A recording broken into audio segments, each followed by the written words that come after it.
आपने चारा घोटाला सुना होगा। अब मिलिए भैंस घोटाले से, जो मध्य प्रदेश में पगुराते हुए आया है। सरकार ने बैगा सहरिया आदिवासियों को आत्मनिर्भर बनाने के लिए भैंस दी, लेकिन वो इतनी आत्मनिर्भर हो गई कि सीधा गांव में रसूखदारों के घर जाकर दूध देना शुरू कर दिया। अब ये भैंसें कागजों में आदिवासियों की हैं, चारागाह में सरपंच के, और मलाई वो तो वहीं जाती हैं जहां पर जात पात, रसूख और सिस्टम की मलाई खुलती है। एक बात ये भी है कि सामने एक बात ये भी आ रही है कि खास के नाम पर साधारण नस्ल की भैंसें किसानों को थमा दी गई हैं।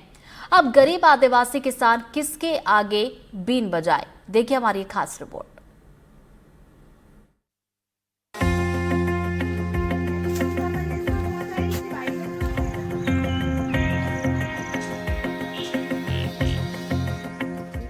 एनडीटीवी को जैसे ही खबर मिली कि सरकारी भैंसें अब स्वतंत्र चारागाह नीति के तहत दूसरों के दरवाजों पर दूध दे रही हैं, हमने सोचा कि चलो देखें वो गांव जहां भैंस नहीं है पर कागजों में 3 बार दुही जा चुकी है। हम पहुंचे शिवपुरी के कोटा पंचायत। भैंस की खोज में निकले तो घर में बहुएं मिली, भैंस भी मिली, लेकिन गिनती में कुछ कम। जैसे स्कूल में बच्चे मिलते हैं पर यूनिफॉर्म में नहीं। ये भैंस है, दिन भर में कितना खाना खाती है बता सकती हैं? दिन भर में भी तो बहुत खाना खाती हैं, दिन भर ही खवाओगे नहीं तो तब भी नहीं भरे। और दूध कितना देती है? दूध कितना देती है जो मुझे मालूम नहीं है, बता दरी संगीता कितना देती है। आप बड़ी है, निकालती हैं। अरे तो बे नेक निकालती है बे नेक। और कभी कितना निकलता है? बता दे संगीता कितना निकलता। आप बता दीजिए, आप बता दीजिए कितना बता दीजिए। आपने बताया ना आधा लीटर निकलता है। हाँ, आधा लीटर 1.5 लीटर निकलता है अभी तो। आधा 1.5 लीटर निकलता है। हाँ, इतना ही निकलता है। इससे ज्यादा तो खाना खिला देती है उसको। हाँ, तो 3 टाइम खाना होता है। मम्मी सुबह करके आती है, शाम को भी करती है, दोपहर को अभी करके गई है। अच्छा, उसका तो खाना मतलब 3 टाइम चलता है।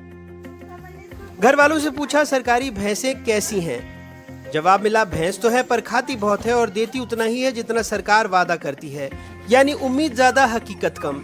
जानकारी मिली चारा 7 से 8 किलो खाती है, दूध 1.5 लीटर भी नहीं देती। एक घर पर बंधी, दूसरी रसूखदार के पास। सरकार ने 2-2 भैंसें दी, लेकिन घर की बहुएं अब भी इस बात पर असमंजस में हैं कि भैंसें थी भी, हैं भी, या कभी थी ही नहीं। जैसे सरकारी योजना में लाभ मिलता है पर दिखता नहीं। अब ये डर है या भैंस की आत्मनिर्भरता का सम्मान, ये तो भगवान ही जाने। उनको भैंसें दी थी सरकार ने? हाँ, दी थी ना। एक ये भैंस जो आपके घर पे बंधी है, हमारे घर पर है। आपके घर पे रहती है, तो 2 भैंसों में से एक भैंस कहाँ गई?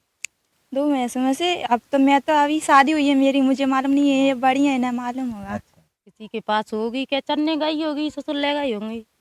हाँ, मतलब आप घर में हैं और आपको ये नहीं पता कि भैंस कहाँ है? हम सपा अलग अलग रहती हैं, बिल्कुल पति नहीं है हमें। अच्छा। हाँ, तो ये भैंस तो एक ही बंधी है ना? भैंस एक ही बंदी है तो वैसे ले गए होंगे चराने मराने के लिए। दोनों को क्यों नहीं ले गए, चराने ले गए? नहीं ले जाते, जो बजती है जी। हाँ हाँ, जो फसल में जाती है। तो दूसरी भैंस तो आपके पास है नहीं है, आपने कभी देखी है? यहाँ कल बंधी थी?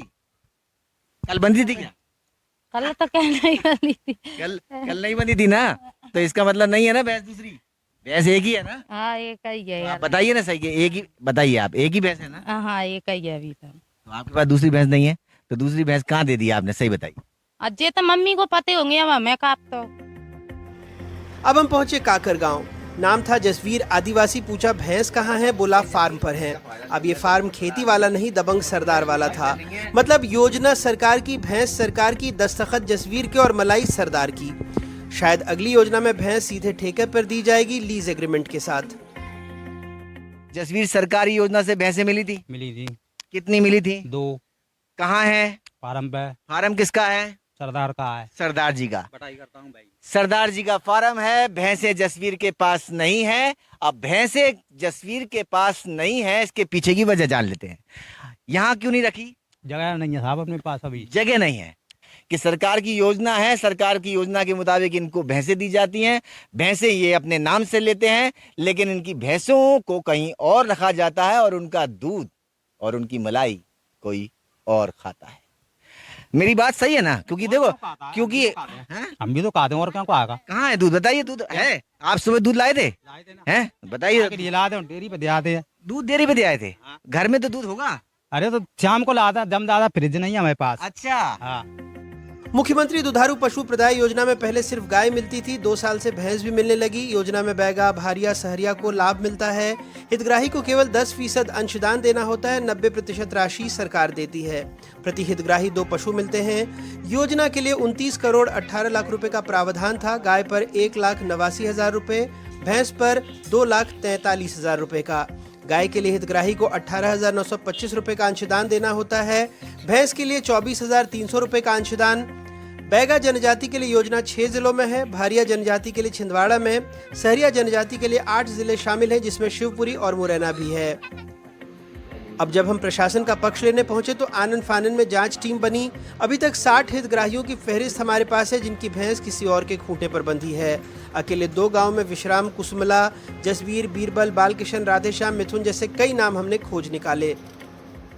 इस मामले में ये पूरी जांच की जा रही है और यदि किसी ने दबंगों ने किया है, ये सारी जांच के बाद क्लियर हो जाएगा और यदि ऐसा हुआ तो कार्रवाई की जाएगी। इस तरह के जो मामले आए उनमें जांच भी बिठाई गई थी और जांच प्रतिवेदन भी आए थे और उस समय जो अगर दोषी पाए गए थे उनको निर्धारित जो उनके हिसाब से उनको वार्निंग भी दी गई थी और कार्रवाई भी की गई थी। मुख्यमंत्री पशु प्रदाय योजना में जो भैंसें दी गई थी उनकी एक हितग्राही की जाँच की जाएगी। गांव के रसूखदारों ने आदिवासियों से फॉर्म भरवाए, दस्तावेज लिए और अंशदान के पैसे खुद जमा कर दिए।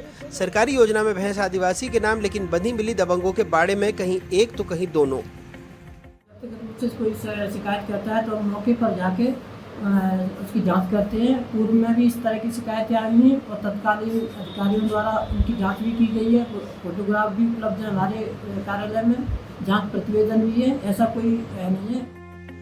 सरकार कहती है आदिवासियों को आत्मनिर्भर बनाना है। अब सवाल यह है कि आत्मनिर्भर कौन हो रहा है, आदिवासी या खुद वो भैंस जो तय करती है किसका आंगन उसे पसंद है। हक उन्हीं का होता है जिनके पास कागज हैं और जो दस्तखत करवा लेते हैं उनसे जो हस्ताक्षर करना भी नहीं जानते। योजना में दूध है, साहिबान हैं और आदिवासी हैं जो सूची में है पर भैंस के साथ नहीं।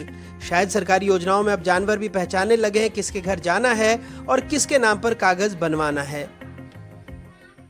यह सब विभाग की निगरानी में होना चाहिए कि आदिवासी परिवार को जो कुछ योजना के तहत मिला उसका ठीक ढंग से क्रियान्वयन हो रहा है या नहीं, लेकिन विभाग की तरफ से इसकी कोई मॉनिटरिंग कभी नहीं की जाती। यही वजह है कि इन हितग्राहियों में से कई हितग्राही दबंगों के कब्जे में हैं और उनकी भैंसों का लाभ वह ले रहे हैं, क्योंकि आदिवासी परिवार सिर्फ इसमें 10% राशि का समावेश करता है, जबकि बाकी की राशि मध्य प्रदेश सरकार देती है।